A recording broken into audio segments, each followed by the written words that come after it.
A gente que agradece. Tranquilo.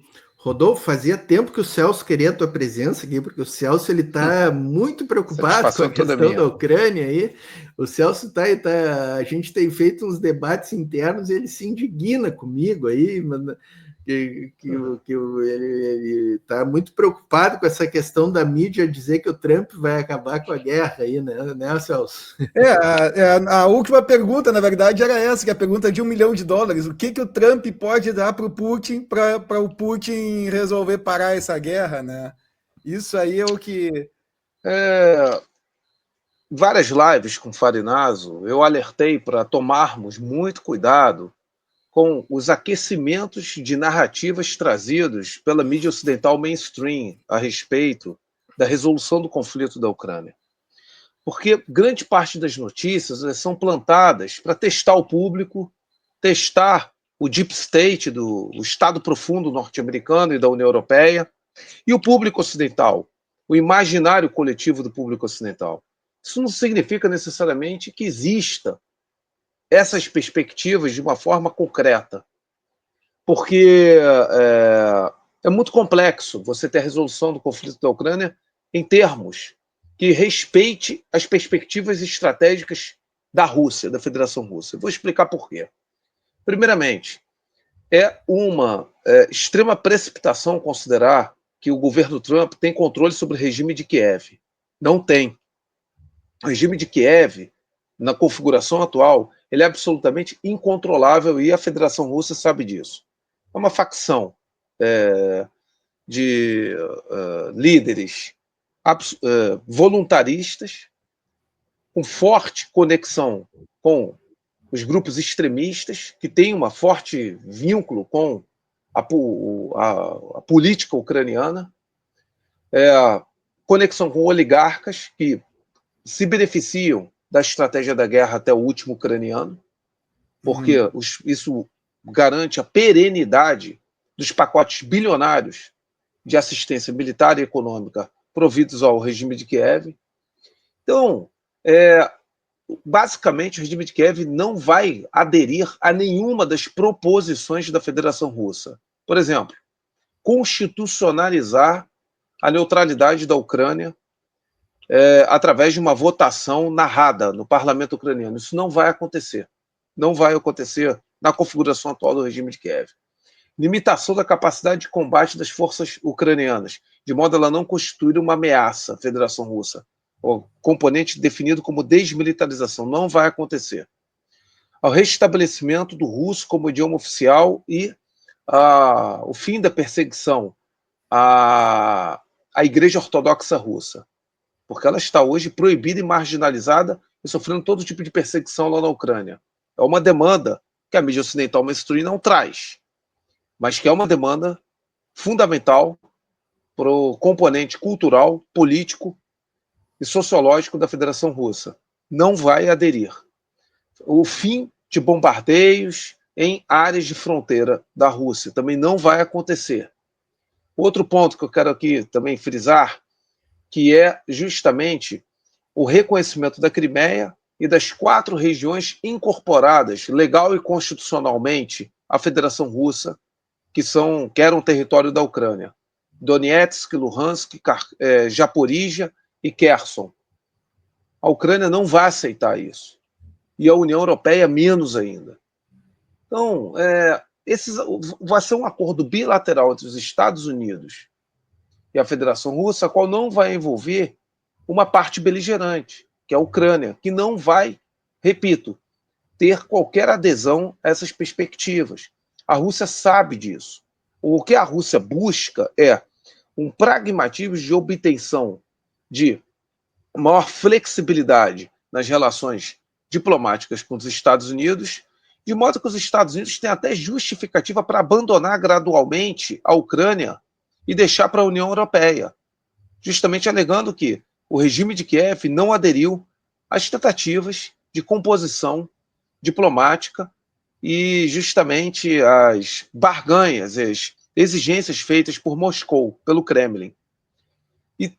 Consequentemente, é o chamado pretexto argumentativo para não dar mais continuidade aos pacotes bilionários, porque a assistência militar que ainda ocorre à Ucrânia advém das ordens executivas assinadas pelo governo Biden, já contratadas junto ao complexo industrial militar, que foram em torno de 8 bilhões de dólares, em novembro e dezembro de 2024. Por conseguinte, Trump quer justamente não ter a necessidade de emitir ordens executivas para fornecer mais bilhões de dólares para um regime decrépito que depende totalmente de assistência externa para até manter a folha de pagamento do funcionalismo e dos militares. Vide que a dependência era tão crônica do regime de Kiev que 90% da plataforma mediática era financiada pela USAID. Então, o que a Rússia busca é um pragmatismo, logicamente, mantendo a defesa dos seus interesses de projeção de poder nas negociações com Trump, de modo a conseguir o afastamento do governo Trump em relação a prover assistência técnico-militar à Ucrânia, porque a União Europeia não vai ter condições de prover informações sensíveis de consciência situacional para ataques complexos de precisão, de alta profundidade, à retaguarda russa.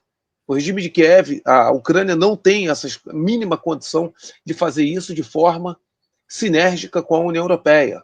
A constelação de satélites Topaz norte-americanas é decisiva para justamente garantir esses ataques em profundidade. Então, a busca da Rússia é justamente criar esse afastamento e explorar essas tensões crescentes que há entre o regime de Kiev com os Estados Unidos. Porque há um cansaço visível por parte do governo Trump e do establishment norte-americano, pelo menos parcela dele, com o regime de Kiev. Então, é importante destacar essa estratégia da Rússia, que a mídia ocidental mainstream não aborda, e não vai abordar jamais, não vai analisar de uma forma isenta. São poucos os veículos que vão fazer uma análise global como nós estamos aqui falando. A Rússia não vai encerrar esse conflito se não tiver o reconhecimento da Crimeia, a neutralidade da Ucrânia, destruir a capacidade de combate da Ucrânia para o futuro, inclusive, a médio e longo prazo, assegurar todo o controle, pelo menos da região de Donetsk, e pelo menos também o controle de parte da Oblast de Kharkiv, a margem ocidental do rio Oskol, englobando Kupiansk até Krasny-Liman. Isso daí é um objetivo estratégico militar para a Rússia. Avançar o máximo que der na região de Zaporíjia, porque Zaporíjia, quanto mais avançar, forma uma zona tampão de segurança para garantir um controle seguro, estável, de Melitopol, Tokmak, Energodar, Brediansk e outras cidades ali, próximas à região do Mar de Azov. Então, creio, né, que a Rússia não tem efetivo agora para isso, mas mais cedo ou mais tarde vai ter que estabelecer um controle sobre a margem esquerda do rio Dnieper, retomando parcela da Oblast de Kherson, que teve que se retrair na ofensiva ucraniana de agosto e setembro de 2022. Então, tudo isso são componentes muito complexos. Como é que a Rússia vai abdicar de parcela de Donetsk, que tem cidades que são chaves para o seu controle estratégico, como Kramatorsk, Slaviansk, Konstantinovka, a própria Pokrovsk. Isso ainda faltam batalhas sérias, difíceis, para controlar essas cidades. Eu não consigo imaginar qualquer resolução do conflito paralisando a linha de frente no nível que está. Isso é insustentável na perspectiva russa. Eu estou falando que eu estudei, li muito, né, eu acompanho detidamente, eu tenho contatos lá, e nós cometemos um erro muito sério quando desconsideramos as perspectivas estratégicas da Rússia. Aí se especula.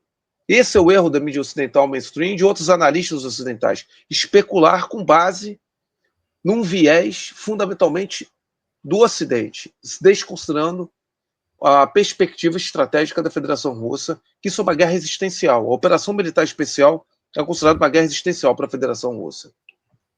Muito bom. Até assim, eu te fiz a pergunta, o que que o Putin daria, o que que o Trump daria para o Putin, mas eu estou vendo que pelo jeito é o contrário. É o que que o Putin vai dar para o Trump para ele parar de fornecer ajuda militar e os satélites, porque daí a Rússia vai, né, se já está avançando para dentro da Ucrânia, imagina sem os satélites e sem ajuda militar, eles vão até Kiev, no mínimo, né? Como é que ficaria a desnazificação? E eles iriam até Odessa, será? Você falou um detalhe muito importante, a desnazificação.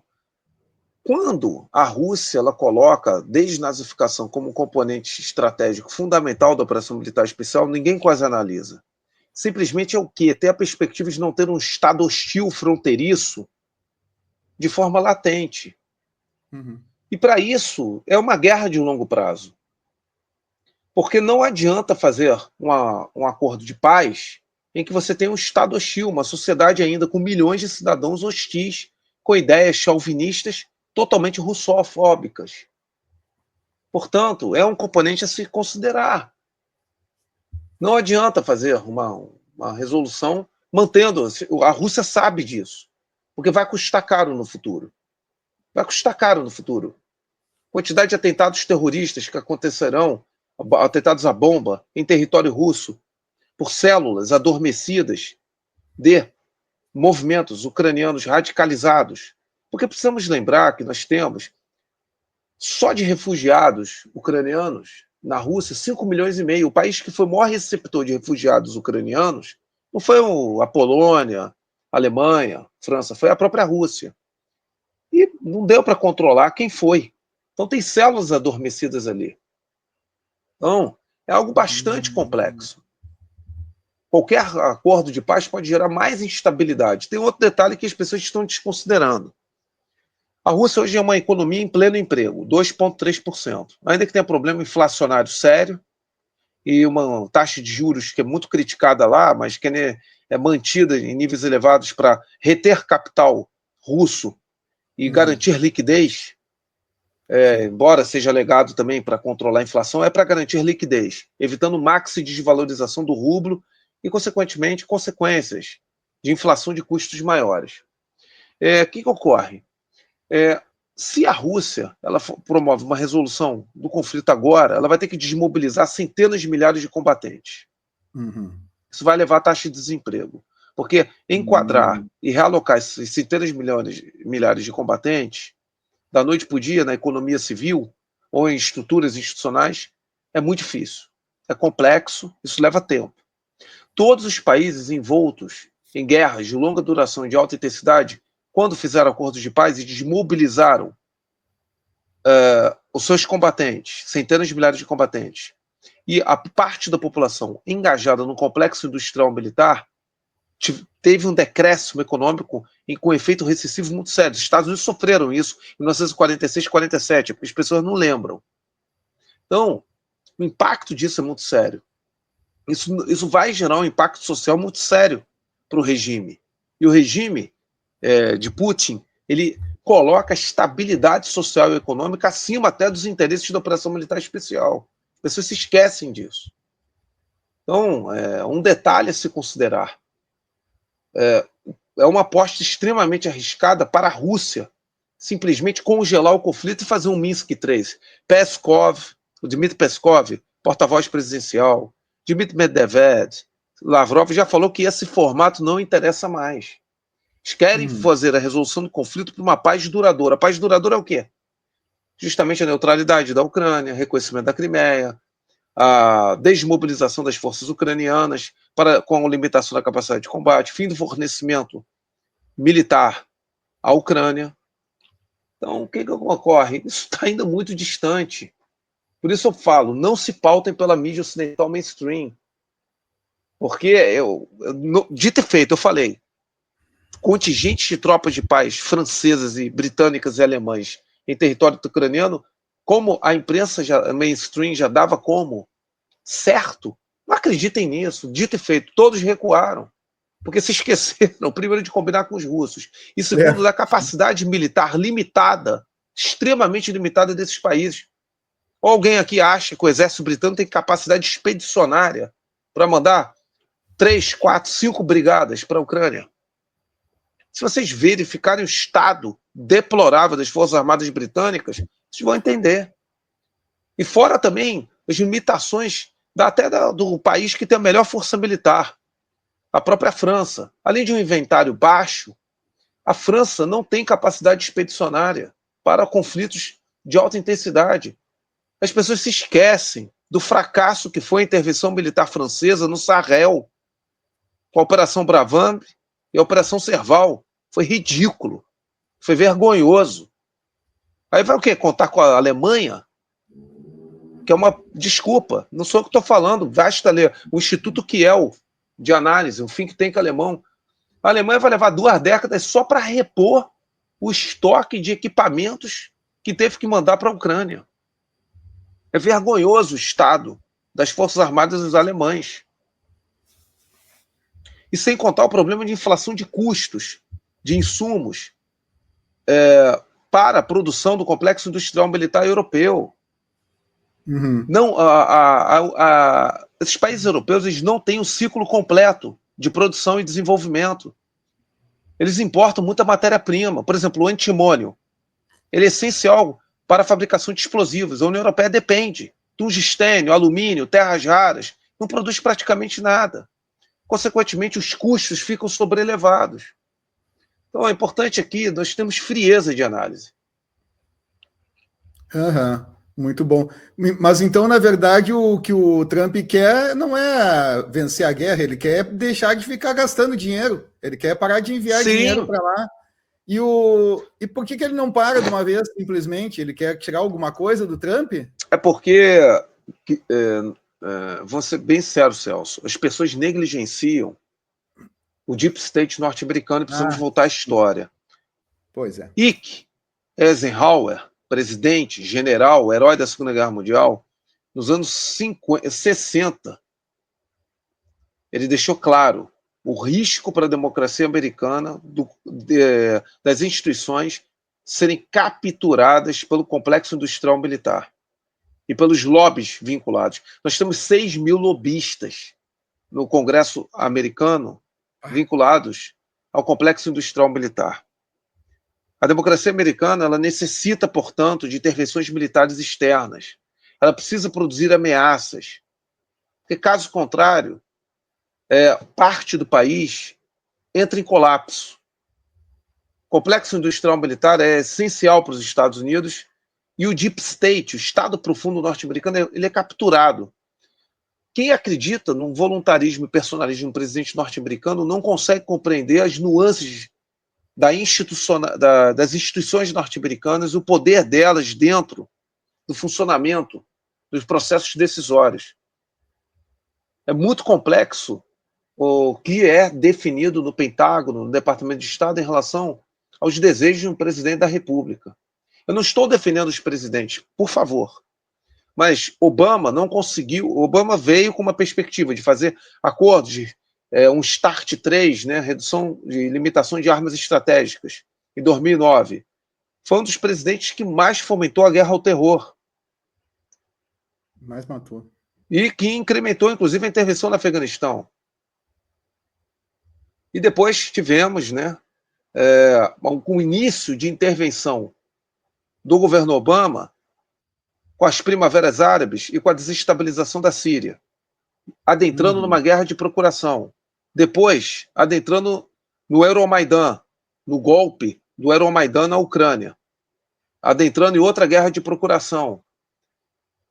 E vamos pegar, por exemplo, o Euromaidan. O que foi o Euromaidan? Que foi 5 bilhões de dólares financiados para aquele movimento, capitaneado pela Victoria Nuland. O Departamento de Estado norte-americano ele é completamente moldado pela doutrina de Zbigniew Brzezinski, de contenção e fragmentação da Rússia em vários países, de cerco permanente. Zbigniew Brzezinski foi conselheiro de segurança nacional do Jimmy Carter. Ele que delineou, brilhante estrategista, excepcional cientista político, de origem polonesa, uma doutrina de contenção da União Soviética e desestabilização, com um cerco permanente. Ele foi brilhante, profético.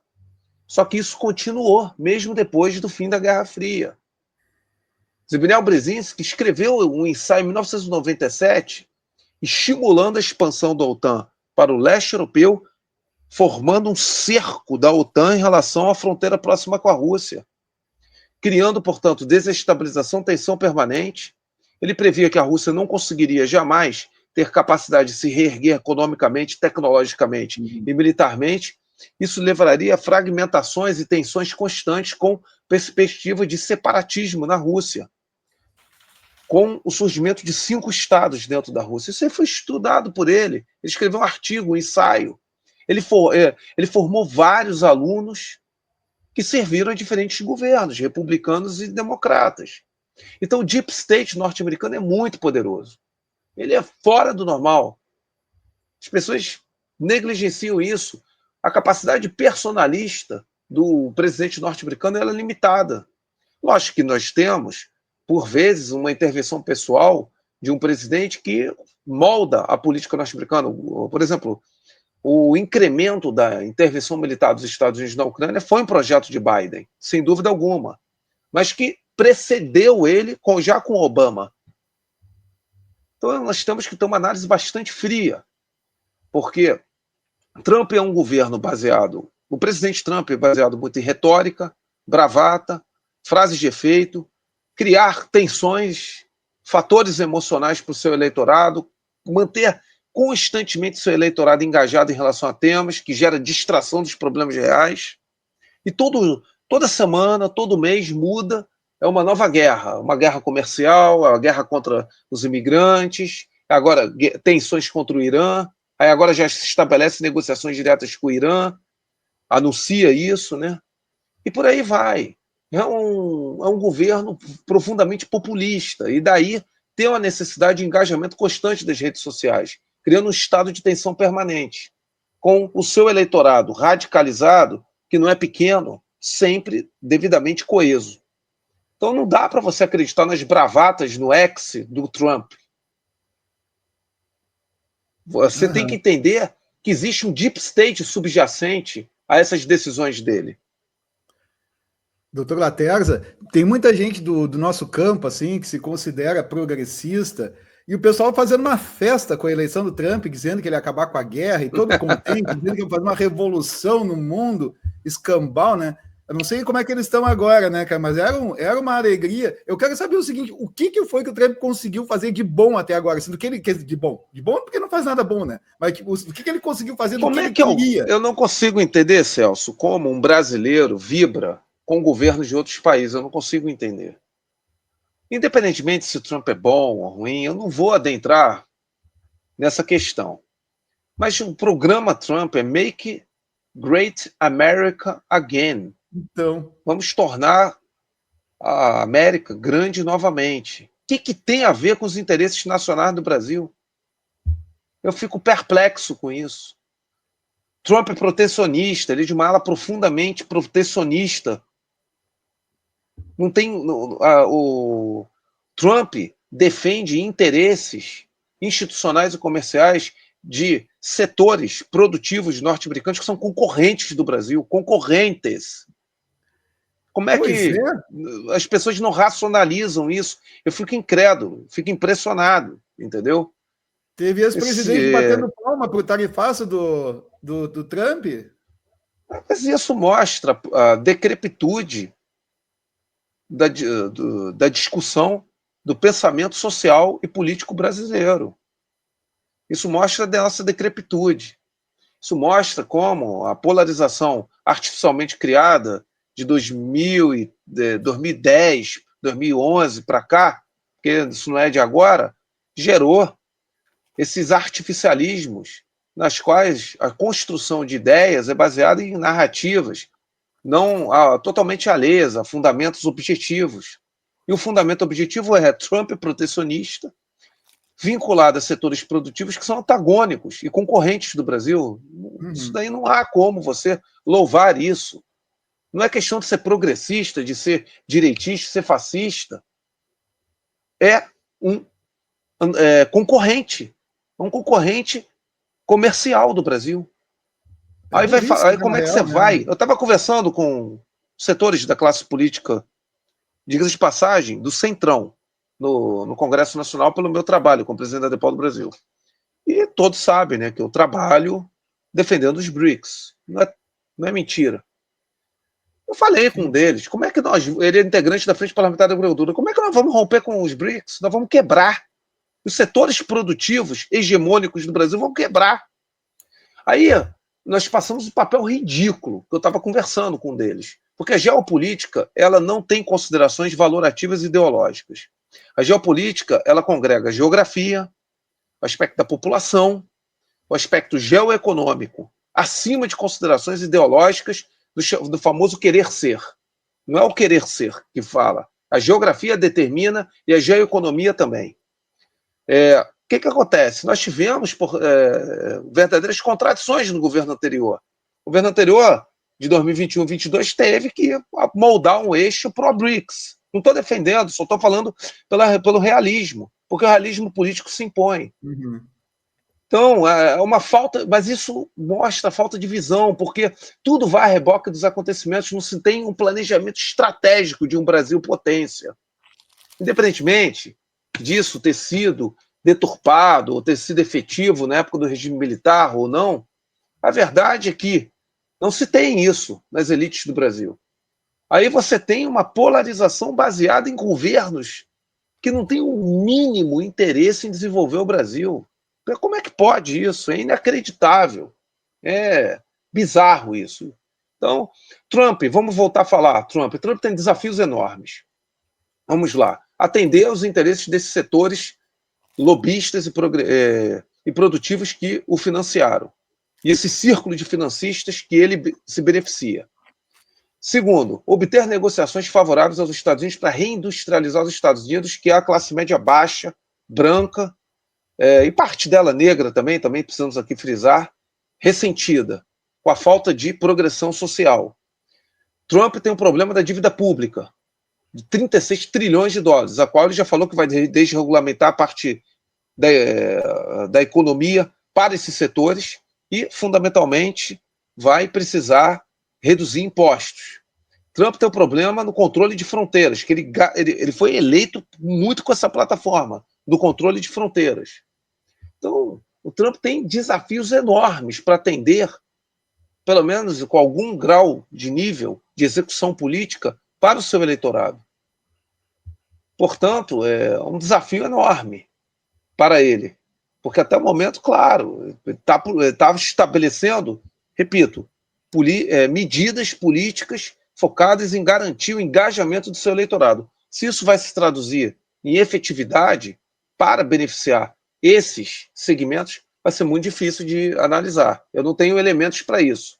Agora, ano que 2026 tem eleição parlamentar nos Estados Unidos. O termômetro da política norte-americana ele é muito difícil de avaliar, porque é uma sociedade extremamente polarizada entre os democratas, progressistas da ideologia woke e os republicanos populistas, protecionistas, que querem, né, ter um foco fundamentalmente retórico e extremamente agressivo em alguns aspectos, embora os democratas sejam também extremamente agressivos. Então, é algo difícil de prever o que vai acontecer nos Estados Unidos. Agora, uma sociedade extremamente polarizada, sociedade cada vez com uma desigualdade social gritante, uma brutal índice de pobreza e miséria, e as contradições da sociedade norte-americana tendem a se agravar. Rodolfo, vamos supor que os Estados Unidos parem de mandar dinheiro para a Ucrânia e parem de ajudar com satélites. O que a Rússia vai fazer? Olha, isso aí é uma dimensão conclusiva do conflito. Precisamos aqui destacar que os próprios analistas ocidentais deixam claro, a Ucrânia não resistiria um mês sem o apoio de inteligência, apoio logístico e de sistemas de armas do Ocidente, principalmente dos Estados Unidos. Não resistiria um mês. A não ser que ela adentrasse para uma guerra partizã, por uma abordagem de guerra simétrica e insurgente, porque aí é uma guerra de longo prazo. Então, isso seria um método de condução de guerra diferente, mudaria a natureza, o escopo de guerra. Mas, do ponto de vista de enfrentamento convencional, como nós vemos agora, não duraria um mês. Porque a Ucrânia ela precisa, ela é estruturalmente dependente em todos os campos do fornecimento de apoio técnico-militar do Ocidente.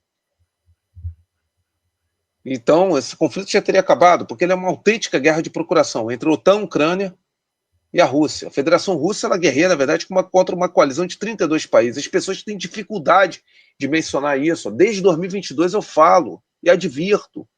Não é uma guerra só contra a Ucrânia, que só a guerra contra a Ucrânia já era uma guerra difícil, porque a Ucrânia era o segundo maior exército da Europa. Pois é. A Ucrânia não era o Haiti, com todo respeito e solidariedade ao Haiti. A Ucrânia não é o Uruguai, não é o Paraguai, não é a República Dominicana. A Ucrânia era o segundo maior exército da Europa, era uma máquina militar formidável, experimentada em combate. A Ucrânia teria a capacidade de destruir facilmente qualquer exército europeu. Sério. Qualquer exército europeu. Em guerra terrestre, com certeza eu estou falando. Em guerra terrestre, que é o que define, né? Fundamentalmente a ocupação de um território, ainda é a infantaria.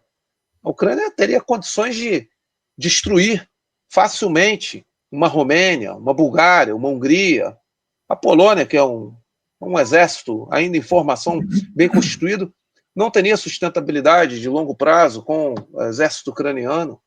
Agora, temos que considerar que nós tivemos o maior pacote militar pós-Segunda Guerra Mundial em um país. As pessoas se esquecem disso, maior que o Lend-Lease dos Estados Unidos. Caraca. Para o intitulado dos aliados. Nós tivemos, o próprio Trump falou, 350 bilhões de dólares. Só em ajuda militar, 230. Com 230 bilhões de dólares, você forma uma superpotência militar, pessoal. Aí você tem a constelação de cerca de 48 satélites topaz ajudando em geolocalização, monitoramento em tempo real das forças russas, a qual você prejudica qualquer efeito de surpresa e time operacional. Você tem reconhecimento eletrônico de inteligência de sinais de sensoriamento constante nas fronteiras russas pelo Mar Negro, através de aeronaves como o RC-135, o E-3 Entry. Que força tem esse nível de apoio? Porque na guerra contemporânea, a consciência situacional é decisiva para qualquer planejamento estratégico, operacional e tático. Nenhuma força tem tamanho consciência situacional tão bem garantida e provida como as forças ucranianas. Aliás, todo o planejamento, comando e controle é feito pela OTAN.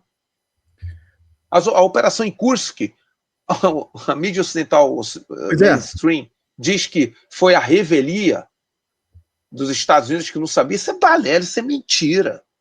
Eu estudei, eu fiz 2 ensaios técnicos enormes sobre a operação em Kursk, ucraniana em Kursk. Foi no molde característico da OTAN. Foi totalmente, doutrinariamente baseado na OTAN. Eles foram tudo enfileiradinho, né, doutor? Foram tudo enfileirado e perderam tudo, os tanques, tudo de uma vez só. Assaltos ligeiros, com colunas blindadas, inicialmente com comandos, típicas características. A penetração em alta profundidade. Israel, né? Eles estavam com um negócio de Israel que ia proteger eles, não? De interferência eletrônica. Não, eles estavam, na verdade, com radares de guerra eletrônica fornecidos secretamente por os israelenses, que neutralizavam os drones FPV. Só que os russos utilizaram os drones de fibra ótica, como o Colibri, o VT-40, que sobrevivem a qualquer tentativa, torna a guerra eletrônica inútil, porque eles não atuam com banda de frequência. Os sistemas de drones por fibra ótica, eles não atuam com banda de frequência. Consequentemente, eles sobrevivem no campo de batalha. No drone, né, doutor? É um cabo de fibra ótica que liga, é um cabo que liga direto no drone? Exatamente. É um recurso tecnologicamente simples, mas muito engenhoso. Muito engenhoso. E quantos quilômetros vai esse cabo? Olha, no início, tecnologicamente, os drones de fibra ótica têm um alcance pequeno e uma duração de voo relativamente limitada. Mas para ali, para Kursk, era perfeito, porque era tudo muito próximo, né? A retaguarda russa estava relativamente bem próxima de onde os ucranianos tentavam avançar. Então, isso era, digamos assim, sustentável. Agora, hoje os drones de fibra ótica eles já têm alcances cada vez maiores, né? e autonomia de voo muito maior. Consequentemente, você tem tido avanços tecnológicos bem substanciais através dessa guerra. O que perderam em Kursk em matéria de pessoa, de material humano? Olha só, e material bélico? dia 7 de agosto, eu fiz uma live com o Farinazo, porque eu antevi que aquilo se tornaria uma saliência, um saco de fogo, ou tecnicamente conhecido como kill zone, uma zona de matança. Jornal Nacional dizendo que a Ucrânia já tinha tomado conta de 1.000 quilômetros quadrados. Aí, CNN, Deutsche Welle, Euronews, Forbes, fazendo verdadeiro carnaval. Eu falei, tecnicamente, os ucranianos não terão sustentabilidade logística para manter a iniciativa operacional, ficarão asfixiados e imobilizados conforme as forças russas se reagrupem e formem uma defesa elástica e, consequentemente, consigam promover uma interoperabilidade, porque ali quase não tinha tropa russa. Por isso que o Alexander Lapin, que era comandante do Instituto Militar Ocidental, foi novamente tão criticado. Aliás, ele só se mantém ali no alto comando militar russo porque ele é protegido do Gerasimov. Mas isso é outra conversa. Moral da história, os ucranianos perderam a capacidade de penetrar, ficaram imobilizados e ficaram, consequentemente, cercados. E procuravam estabelecer estruturas defensivas, relativamente improvisadas. Formou-se um saco de fogo, 71 mil mortos. E aí estão dizendo, cálculo de onde que você falou. Esses cálculos são de fontes russas, sem dúvida, mas agora validadas pelo Ocidente. Daily Mail e o The Sun publicaram 71 mil mortos para nada. O Bild alemão também. Eles não iam corroborar esses números se não fosse verdade. E eu não vibro com morte de soldado porque ele está no cumprimento da missão. Mas é degradante, impactante ver os vídeos das cidades liberadas, das povoações liberadas em Kursk, com a quantidade de pilha de soldado ucraniano carbonizado ou apodrecido em estado de putrefação. É impressionante a quantidade. É uma coisa, assim, trágica. E nós temos o Alexander Sirski, que eu chamo ele de Mad Sirski, porque ele é irracional do ponto de vista militar, que desperdiçou unidades de operações especiais, brigadas de assalto aéreo, brigadas mecanizadas, para um verdadeiro moedor de carne. 403 tanques destruídos. Tanques. O Exército Brasileiro tem 220 tanques. 403 tanques. Sim. Tanques centenas. Tanque principal de batalha. Categoria do Leopard de 2 a 4, 2 a 5 e 2 a 6. Centenas de veículos de transporte pessoal. Centenas de blindados de combate à infantaria. Como o tão alardeado Bradley. M2, americano, e o Stryker, grande parte destroçados, os M113, que o Exército Brasileiro adora importar, destroçados e aniquilados, muito rapidamente no campo de batalha. Cerca de 53 sistemas múltiplos de lançamento de foguetes, da categoria do HIMARS, caríssimo. Artilharia autopropulsada como o PZH-2000, alemão, com um sistema caro, complexo de operar. Centenas de estações de guerra eletrônica, de radares de contrabateria, que isso é caro também. Pô, um desperdício de recursos. Eu estava fazendo um cálculo com o coronel Marco Antônio Coutinho, analista também, né? Participa do Velho General, etc. É de 20 a 25 bilhões de dólares de equipamentos desperdiçados em curso. Como é que isso tem racionalidade militar? Quanto? 20 a 25 bilhões de dólares em equipamentos. De dólares. Sim. Então, custou a capacidade de resistência da Ucrânia em diferentes frontes do teatro de operações. E o Alexander Sirski, ele retirava brigadas ucranianas de setor como Pokrovsk, Zaporizhia, setor de Kupiansk, para ali, para Saliência de Kursk. Foi quando os russos estabeleceram uma tática de fatiamento para avançar em diferentes eixos de progressão. Aí ficou uma situação absolutamente descontrolada e zoneada na estratégia defensiva ucraniana. Porque, por exemplo, aí retirou brigadas, 4 brigadas, se não me engano, e jogou para Pokrovsk. Só que aí fragilizou Zaporizhia, onde os russos estão avançando agora. Aí fragilizou a direção Liman, que os russos não conseguiram avançar ali, porque é uma área densamente florestal, não tinha muito efetivo. Os russos ganharam ímpeto operacional. Aí esses fatiamentos num perímetro operacional enorme acabaram fazendo os ucranianos perderem muito território. E pior, tem muita degradação de forças. Então, você tem o antes e após a aventura de Kursk. Por isso que eu brinco, dizendo que o Alexander Sirski é um futuro herói da Federação Russa. Porque desperdiçar a quantidade de equipamento e soldado que ele fez, me desculpa, eu não conheço isso numa guerra contemporânea. Em menos de um ano ele perdeu 71 mil soldados e 20 a 25 bilhões de dólares em equipamentos. Pelo amor de Deus. Clausewitz já dizia, sustentabilidade de recursos define uma guerra junto com capacidade de reposição, restauração e mobilização de forças. A sustentabilidade é fundamental. Como é que se você faz algo tão antidoutrinário, eu sou veterano de forças especiais, como é que você joga um regimento de operações especiais para atuar como uma infantaria qualquer, como uma infantaria normal, para fazer um assalto à fortificação frontal? Isso é uma estupidez, isso é antidoutrinário, isso não existe. Você leva muito tempo para formar um combatente de operações especiais. Então, assim, é uma irracionalidade. Só que eu estou trazendo isso para vocês, porque a gente estuda, porque a gente não se baseia na mídia ocidental mainstream. Agora, vão fazer autocrítica pela comemoração inicial, pelos alardes que fizeram na operação em Kursk, na Salência de Kursk? Eu estou falando, eu conversei com soldados ucranianos. Todos eles acharam irracional essa operação. Irracional. Uma estupidez. A Mariana Bezuglaia, deputada, ela é tudo, menos pró-Rússia. Ela criticou desde o início essa aventura do Alexander Sirski, ela não aguenta mais criticar o Alexander Sirski.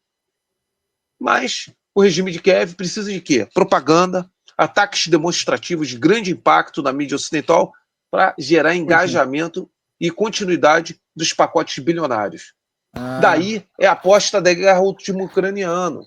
A guerra até o último ucraniano vai continuar, enquanto esse regime de Kiev continuar. O Celso e o Rodolfo nessa fala dele já respondeu, acho, essa pergunta aqui do Eric Cruz, ó, que coloca do quanto que perdeu a Grã-Bretanha, né, em Kursk, parece que foi um arsenal gigante. Rodolfo trouxe dados detalhados aqui, né, sobre essa aventura de Kursk, né, e uma questão, né, que me assalta sempre, uma reflexão, né, até quando que o Zelensky consegue se manter no poder, Rodolfo? Qual é a tua impressão aí? Falaste um fenômeno interessante. Por que o Zelensky se mantém no poder? Porque ele tem os patrocinadores da União Europeia, os lobistas norte-americanos, porque ele, com esse dinheiro todo, ele beneficiou diversos oligarcas, diversos militares de alto escalão. Basta ver as denúncias que tem, por vezes, em canais ucranianos. Contratos com o Ministério da Defesa ucraniana, em que o indivíduo não entregou ou superfaturou o serviço e fugiu para Mônaco. Foi viver em resorts na França, na Riviera. Está cheio de notícias disso. Então, é um regime absurdamente dependente de compra e cooptação de elites para se manter no poder através de dinheiro ocidental. Não à toa Elon Musk falou uma grande verdade, independente da simpatia que cada qual tem aqui por ele. É o maior esquema de lavagem de dinheiro já conhecido. A guerra na Ucrânia é o maior esquema de lavagem de dinheiro já conhecido. O acordo de terras raras que o Trump tenta com a Ucrânia nada mais é do que satisfazer o eleitorado americano, porque é baseado em estudos da era soviética de terras raras. A viabilidade de extração é mínima de parte dessas terras raras. Por que até 2022, então, não exploraram lítio, níquel, cobalto na Ucrânia, no solo ucraniano? Por quê? Por que só agora se vou começar a falar disso? Considerando a insegurança jurídica, econômica para investir hoje. O investimento são bilhões de empresas mineradoras. E grande parte disso está no Donbas, ocupado pela Rússia. Porque a verdade é que é uma tentativa de salvar um dinheiro que foi jogado a fundo perdido e tentar, através de outros recursos ucranianos, principalmente agrícolas, que a BlackRock expoliou, dominar o que restar de viável da economia americana. E essa é a busca do acordo de Trump com os minerais. Na verdade, não é só os minerais. O mais detalhado ali é o fundo que será gerido pelos Estados Unidos e que a arbitragem será por um tribunal em Nova York. Os fundos de recursos explorados pela Ucrânia. Então, é uma dívida que vai durar 200 anos. Mais ou menos que nem o Haiti teve que pagar a França até 1940, desde a sua independência. É isso que o Trump está buscando. Justamente como uma forma de tentar repor o prejuízo, porque ele está sendo cobrado a isso. Está sendo cobrado. Porque o projeto Ucrânia foi um grande fracasso dessas elites que financiaram esse conflito. Foi um fracasso enorme. Enorme. Daí, consequentemente, a tentativa de uma saída honrosa. O prejuízo, se nós formos considerar econômico e geopolítico, é pior do que a derrota estratégica na Guerra do Vietnã. É pior. Por quê? Vai emergir uma Rússia extremamente poderosa militarmente, com uma sociedade coesa, revoltada com o Ocidente e totalmente alinhada com a China. Pessoal, até 2021, a cadeia de comércio era 107 bilhões entre a Rússia e a China. Hoje está em 245 bilhões. Aí formou-se um eixo ainda com o Irã e com a Coreia do Norte. Eu converso muito com o professor Edilson, pelo Plano Brasil, né? E é incrível como as pessoas negligenciam a capacidade tecnológica e militar da Coreia do Norte, pensando que ali só tem esquálido, que come punhado de arroz, vestido de preto, descalço e chapeuzinho triangular. As capacidades cibernéticas de inteligência artificial voltado, claro, para o setor militar. Missilísticas de artilharia da Coreia do Norte é impressionante. A Coreia do Norte tem a capacidade de engenharia reversa que poucos países têm. Ela domina o ciclo completo da sua indústria bélica. Tal como o Irã, mas o Irã tem uma capacidade de uma abordagem mais assimétrica. Não à toa, foi graças à assistência técnica da Coreia do Norte que o Paquistão desenvolveu suas capacidades balísticas e o próprio Irã. E também de Houthis, do movimento Ansar Allah. A Coreia do Norte tem excepcionais engenheiros. Então, esses 4 países unificados é um problema sério do ponto de vista geopolítico, que até 2022 não havia essa coesão. Rússia, China, Irã e Coreia do Norte. Olha que problema, olha como o projeto Ucrânia fracassou veementemente. Reflitamos sobre isso. É mais do que o multilateralismo. É uma nova arquitetura de segurança global que vai advir com esse fim desse conflito na Ucrânia.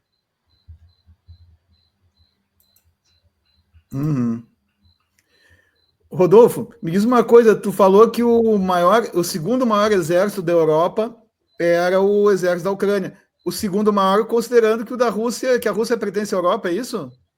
Ou não? É, exato. Ah, tá.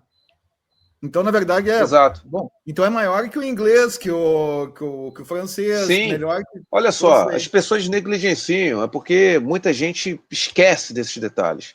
Você sabe quantos tanques operacionais a Ucrânia tinha? Pré-guerra? 930. Está no meu livro. A estrutura das forças blindadas da Ucrânia pré-guerra, 930, e 1.100 na reserva. Sucata soviética, quem fala isso está mentindo, está baseando-se nessas análises desses canais de molecada que produzem desinformação e fake. A Ucrânia ela fez 3 programas de modernização em 2017, 2019 e 2021 do seu inventário de tanque T-64, que ficou pareado com os T-72 B3 russos. Não devia nada em capacidade.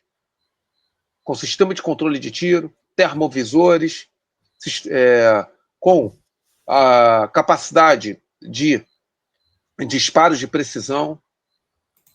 A Ucrânia tinha a maior rede de defesa aérea da Europa, depois da Rússia. A Ucrânia tinha 16 brigadas. Eu não estou falando batalhão e nem bateria. Eu estou falando brigada de S-300, da versão V e PMU, modernizados em parte pela Rússia, tá? A Ucrânia tinha centenas de sistemas de múltiplos lançamentos de foguetes da categoria do Uragão BM-27, do Vilk e do BM-21 Grad. A Ucrânia tinha milhares de blindados reformados de 2014 a 2022, retirados de estoque soviético, como o BMP-1, o BMP-2, o BTR-60, e soluções próprias, né? Como o Bucéfalos, o Kozak, etc. Brita, obrigado por divulgar nossa obra. Então, a Ucrânia, só para vocês terem ideia, nenhum exército europeu tinha um sistema tático como o Toshka, com 90 lançadores e 500 mísseis. As pessoas falam do Atacams, o Toshka era muito pior. Ele não tinha tanta precisão, provável o erro circular dele é maior do que o Atacams, mas é um sistema destinado à saturação de área e à destruição de alvos estacionários. E a Ucrânia tinha 500. A Ucrânia tinha em torno de 100 a 150 caças operacionais, o MiG-29 modernizado, Sukhoi 27 modernizados. A sua marinha era bem fraca, realmente. A capacidade de guerra terrestre, que é o que modula esse conflito, a Ucrânia era uma potência militar. A produção de drones, a Ucrânia se antecipou os russos em relação a drones. Uhum. Então, assim, pelo amor de Deus, você contar que a Ucrânia é um país com uma mão de obra qualificada, com muitos engenheiros. O complexo industrial militar ucraniano era totalmente integrado ao russo até 2014, no fornecimento de motores aviônicos. Aí a mídia ocidental mainstream retratou a Ucrânia como se fosse um Paraguai, com todo respeito ao Paraguai, como se fosse a Bolívia, como tivesse o poder militar, pega aí, sei lá, da Geórgia. Outra falácia. A Ucrânia tinha uma capacidade militar superior a qualquer país da Europa, tirando a França. E ainda assim, a França sem condições de ter uma guerra de longa duração. Ok? Se, por exemplo, num confronto, a França ela não resolve o conflito rapidamente, ela tem problema de estoque de munição, problema de reposição, tudo isso. Por isso que a França, desculpa fazer essa parte, mas é importante para todo mundo entender, a França depende tanto da dissuasão nuclear. Por isso que o componente nuclear da França é tão importante.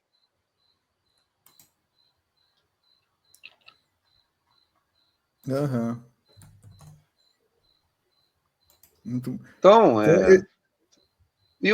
desculpa, só outro detalhe, a Ucrânia ela teve massa crítica humana mobilizada em larga escala desde o início do conflito, diferentemente da Rússia. A Rússia até dezembro de 2022 lutava com 6 vezes um efetivo menor que a Ucrânia. Foi uma estupidez de planejamento estratégico muito mal feito. Eles mesmos reconhecem isso. Então, no meu livro tem um capítulo, Análise Crítica do Baixo Efetivo Russo na Ucrânia, porque é antidoutrinário científico você promover uma operação de ataque, de controle de território com efetivo 5 a 6 vezes menor.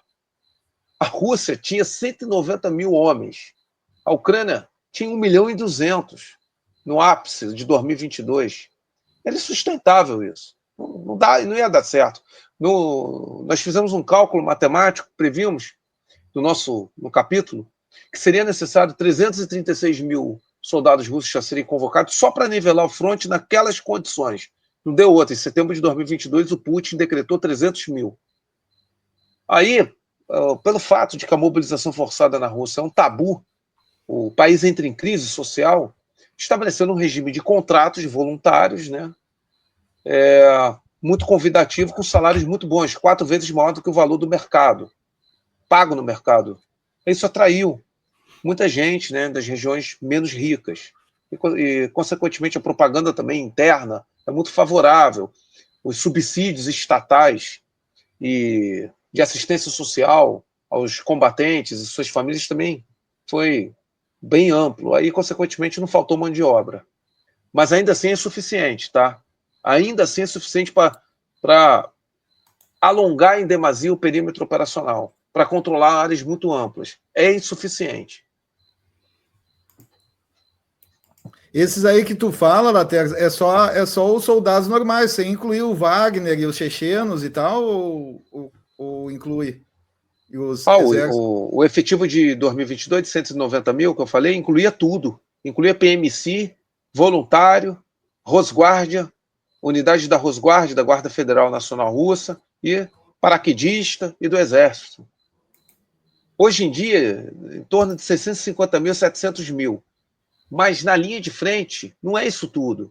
40% do efetivo aí está na logística, na evacuação, no treinamento. As pessoas se esquecem, é necessário rotação e rodízio. De acordo com entrevistas com combatentes russos, o rodízio se dá a cada 3 meses, 15 dias de descanso. Senão o cara fica maluco, o cara não aguenta. O cara entra em colapso, nervoso, o esgotamento físico. Aí ele bota em risco uma trincheira, a operatividade de um equipamento. Pessoal, eu estava lendo um ensaio técnico, isso no final dos anos 90, que muito me impactou. O papel da privação de sono num conflito. E para a sustentabilidade de uma tropa, eficiência de combate de uma tropa. Sono é fundamental. Você tem que ter rodízio para sono. Só a pessoa não aguenta. Eu já fiquei 48 horas acordado em missão. Eu não quero dizer... Tem hora que você fica até tendo alucinação. Não dá. É impossível. Impossível. Uhum. E você imagina ficar numa trincheira, um ataque de artilharia, de drone, etc. Então você tem que ter rodízio. Molhado. Senão... Perdoe-me? Molhado? Molhado, sem dúvida. Condições sanitárias horrorosas. Eu estava lendo. Muitas das baixas ucranianas agora estão sendo também por condições sanitárias horrorosas nas trincheiras, convivendo com ratazana, com rato. Eu vi vídeos, uma coisa horrível. E está tendo epidemia de gripe. Um infeliz lá fazendo uma declaração que está 40 graus de febre, só dão paracetamol para ele. Pô, isso é insustentável, você manter motivação e condições operativas de tropa. Aí vocês falam, por que a Ucrânia não caiu ainda? Basta ver os vídeos de mobilização forçada da população. Aí a Ucrânia ela depende de em massa cima dos crítica carros humana. para pegar gente. Eu vi um cara se pendurando no carro. Um cara das É horas. triste. É triste. Ô Celso, deixa eu fazer uma pergunta aqui pro Laterza, que o Axel Tilt colocou já 2 vezes aqui no chat, ó. Se ele viu a declaração da China hoje de que ajudaria a Rússia caso a OTAN entre na guerra contra a Rússia, né? Não sei se... Procurei aqui essa notícia e não localizei aqui nos portais. Tu viu alguma coisa nesse sentido, Rodolfo? Olha só, eu estudei as parcerias estratégicas da China, da República Popular da China. O único país que tem o nível de parceria estratégica ilimitada abrangente no âmbito da política externa da China é a Rússia. Você tem grandes parceiros estratégicos, a própria Coreia do Norte, vários países da ASEAN. Agora, no nível da Rússia, a China, em nível de parceiro estratégico abrangente e limitado, só a Rússia. A sinergia e vínculo desses países é algo que, me desculpe, não vai ser nenhum acordo com o Trump, com os Estados Unidos, que vai mitigar. É uma estupidez achar que o Trump vai conseguir atrair a Rússia retirando-a da China. As economias estão complementariadas. Olha só a quantidade de turista russo na China e de turista chinês na Rússia. Infraestrutura logística complementar e sinérgica. A infraestrutura de transporte intermodal é impressionante. Impressionante. Impressionante a quantidade de investimento. O segundo maior centro de pesquisa e tecnologia da Huawei chinesa está em Moscou. De 5G está em Moscou. Muito russo hoje está estudando mandarim. Então, assim, existe ali um relacionamento cultural muito forte entre esses países, que vem desde a época da União Soviética. Quem industrializou a China pós-Revolução Comunista de 1949 foi a União Soviética, até o cisma, né, de 1962. Todo o parque industrial chinês foi provido pela União Soviética. Nos anos 90 e nos anos 2000, o Tratado de Cooperação Militar e Amizade entre a China e a Rússia foi decisivo para a China ganhar conhecimento tecnológico para os motores de aviação, para o design e para outras tecnologias, e até para se tornar mais avançada até do que a Rússia. Então, assim, ali tem uma sinergia, uma proximidade muito grande, e eles não querem mais conflito entre eles. Foi traumático para a Rússia ter uma China inimiga. Foi traumático. Foi muito ruim isso. Não vão querer mais isso. Podem ter certeza, mas tem preocupação com possíveis expansionismos chinês na Sibéria. A China trabalha de forma diferente. A China não trabalha com expansionismo territorial. A China já tem um território enorme. A China trabalha com cooperação e extração de intercâmbios que sejam favoráveis a ela. Então ela vai, claro. Como é que ela vai predominar sobre uma Sibéria? Através de cooperações econômicas, colocando profusão de empresas chinesas ali para extração de recursos naturais, minerais, etc. Dessa forma. Não para mandar tropa para ocupar e tal. Não é o perfil da elite tecnocrática chinesa. Não é. Mas não é mesmo. Então, assim, não interessa também para a China ter uma Rússia menos vinculada. A Rússia se tornou uma superpotência militar tampão para a China. Por isso, essa declaração absolutamente racional e coerente dos chineses. Se a União Europeia quiser aderir a uma guerra suicida, vamos dizer assim, com a Rússia, que não tem a mínima condição, já falei, a bravata da União Europeia para se manter relevante na geopolítica mundial, o recado da China foi bem claro, mostrando a importância dessa sinergia, complementariedade e interseção econômica, política, cultural, tecnológica com a Rússia atual. As pessoas se esquecem disso. É muito forte os laços ali.